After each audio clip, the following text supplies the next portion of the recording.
Welcome to AHRC TV's weekly roundup. I'm Josephina Bergston. This week we join a panel of Right Livelihood Award Laureates in Mumbai at the Tata Institute of Social Sciences, where the first ever conference of laureates from the Asia-Pacific region was held last week. The Right Livelihood Award, also known as the Alternative Nobel Prize, was introduced in 1980 to honor and support those offering practical and exemplary answers to the most urgent challenges facing us today. A total of 158 persons and organizations from 65 countries have been bestowed this honor. On the 5th of March, as part of the conference, a panel discussion was held on the subject of transforming livelihoods, creating an enabling environment for civil society in the Asia-Pacific. The laureates on the panel were Afghan doctor and human rights defender Sima Samar, Indian social activist Medha Patkar, Dalit rights activist Ruth Manorama, and finally, the Asian Human Rights Commission's Director of Policy and Programs, Basil Fernando. AHRC TV brings you excerpts from the lively panel discussion. It is invariably seen that the resistance also becomes necessary because whatever sources of livelihood generations old, sustainable and living, they have been protecting themselves and harnessing themselves and not just selling to the market-based purchasers. Those very livelihoods are becoming the attraction and the focus of the capital as capital for the others who really want to take the largest share in the benefits.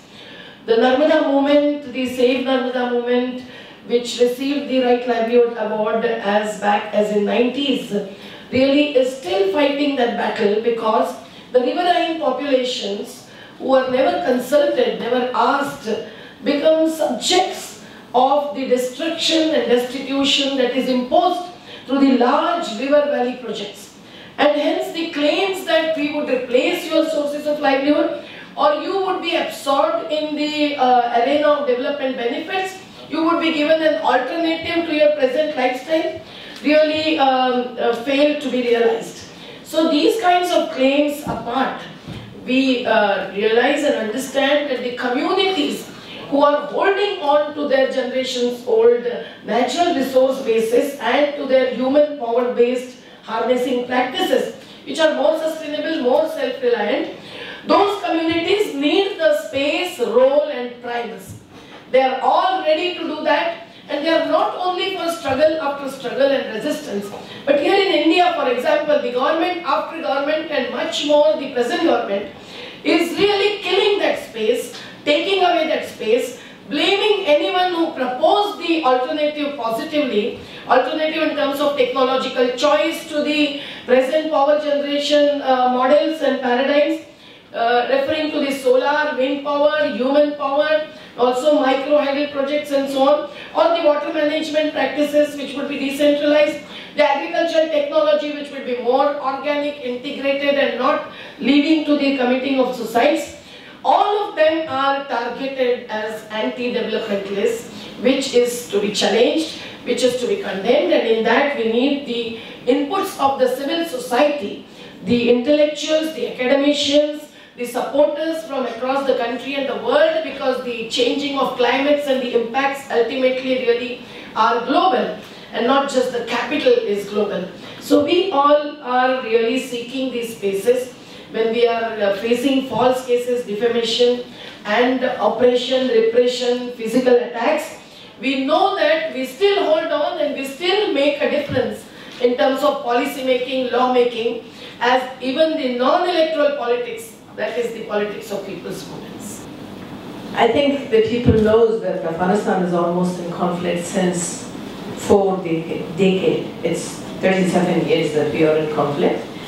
Afghanistan has not been a very rich country before. It was a lot of discrimination between different ethnic groups, between different religion, between different, of course, the sex between men and women. But since 1978 we are in conflict. Practically it's war every day. Although we have the different, as our moderator said, that we had different people, different players in Afghanistan, but who are the victims? It's the people of Afghanistan, and mainly women, because men are carrying the gun and they are part of the violators of human rights, but women are the one who are forgotten and nobody even talking about their needs, their basic needs. So I began my work with the provision of healthcare and education, because I think and I believe that the war in Afghanistan is so long and so aggressive is because of lack of education. One of the reasons. Of course, there's a lot of other reasons. Lack of justice, discrimination, poverty, corruption, and so on. But I believe one of the main cause is lack of education and a proper, good quality of education. Without words like civil rights, justice, the question talking about enabling environment is very much of something in the air. As one time, when Mahatma Gandhi was asked whether Western, what do you think about Western civilization, he said it's a good idea. The same way, enabling environment, creating, writing fundamental rights, human rights are very great ideas. And many of us, and many thousands of people are involved in fighting these great ideas. But we are not fighting these ideas in a very favorable environment. Everywhere what we see is that the very people who are supposed to protect rights are themselves a problem in developing countries. The police, the judiciary.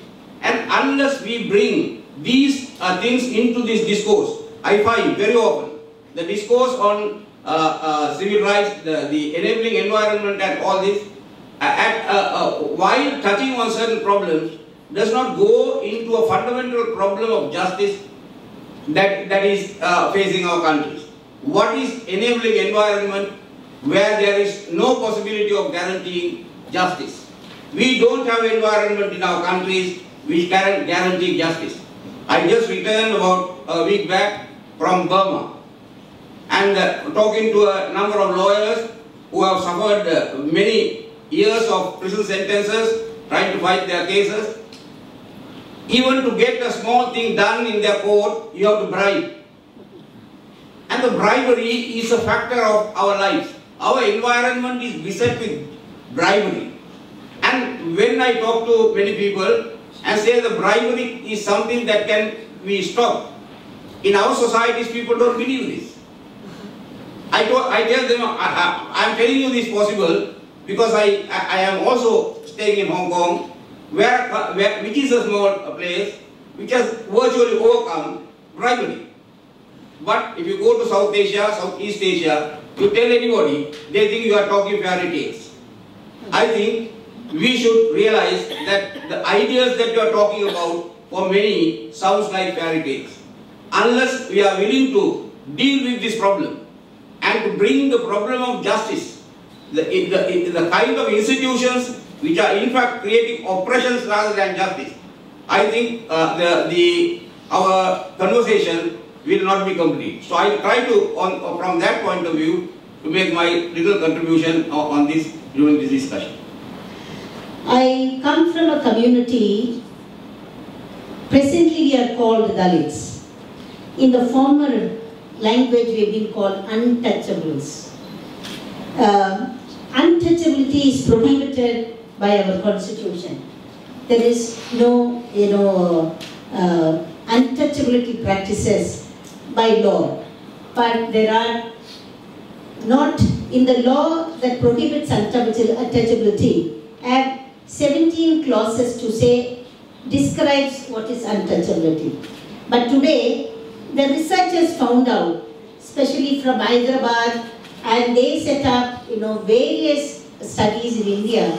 They found out about 171 forms of untouchability forms. It definitely includes low level and menial level of occupations. If anyone doing dirtiest work or meddling with dirty, and it is the Dalits. Of course, Like when you think of livelihood in this country, I think in the pyramid of livelihood, the lowest of the low is the Dalit, the tribals, and some of the minority groups in India. Nobody can deny. Any development project today, anything in the name of misuse of land by the government or private sector, women in urban setting. Yesterday, many of you went to the slums. Who are living in the slums? It is the Dalit in large number. If you really look at in the ladder of poverty in the economic setting, the Dalit in this country are the most poor. Nobody can deny. Like every time that we talk of the poor, we give a general face to the poor. We talk about livelihood, talk about Indian livelihood. It is not true. When you talk about livelihood, the first members of a community to be addressed is Dalits.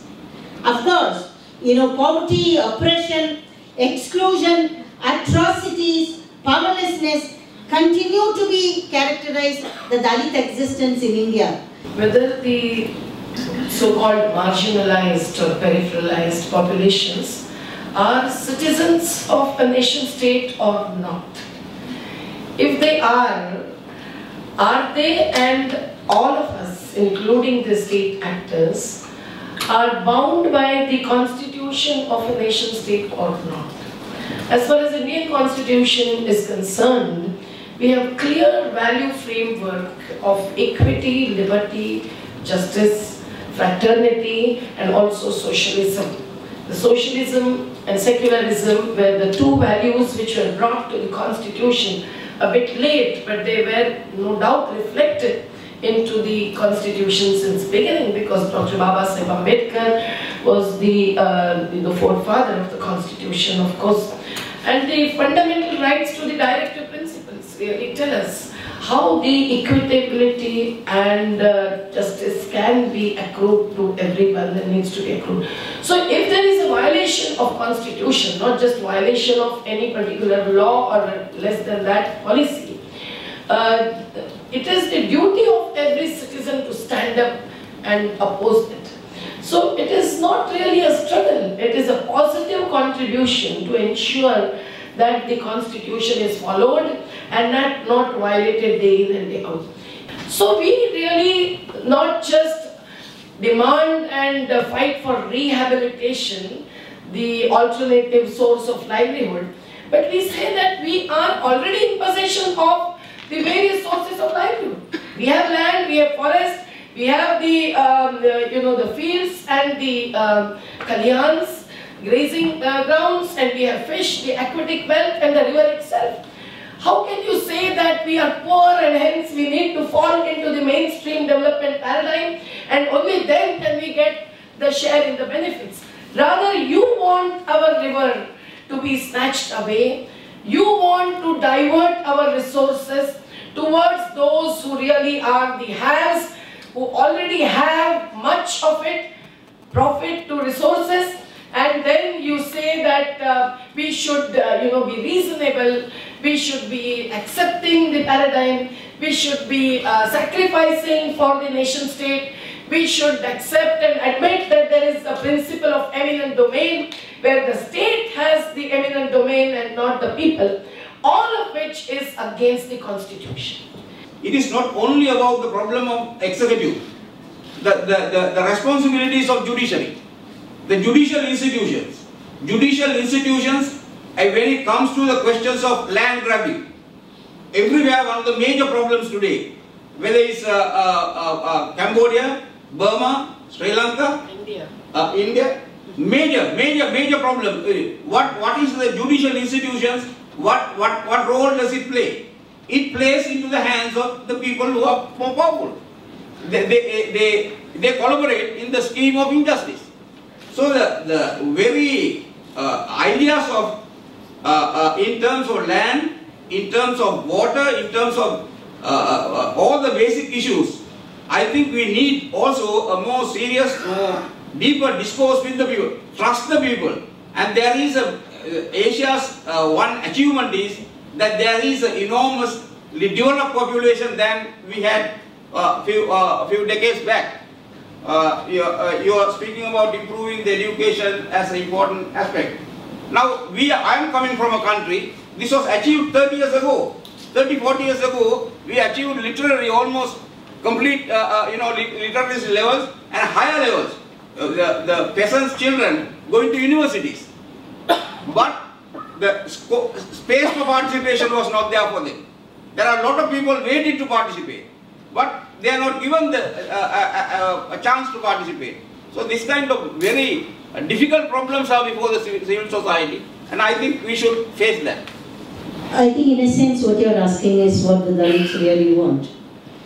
I think Dalits want share in the nation's wealth, the nation's resources.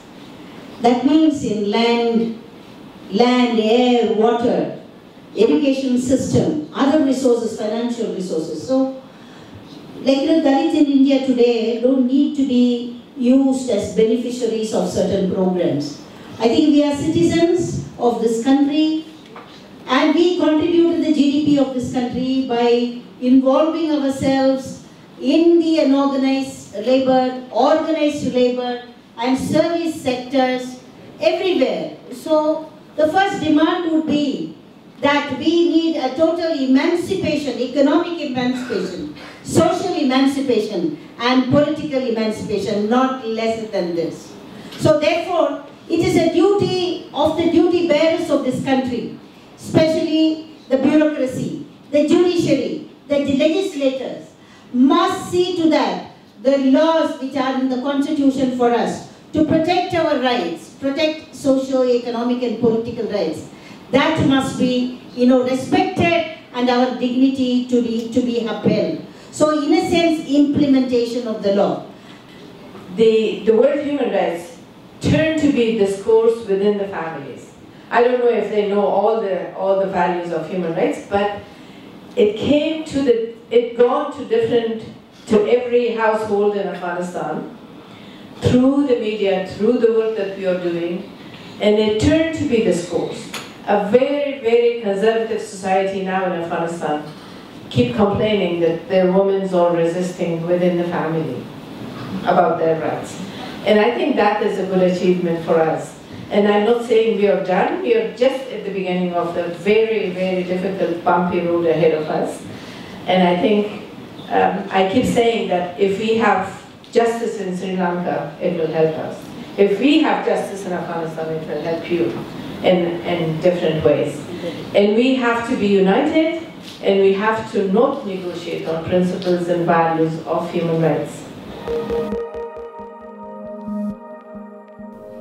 That is all for this week's Roundup. For more on these and other issues, please visit www.humanrights.asia or www.rightlivelihood.org.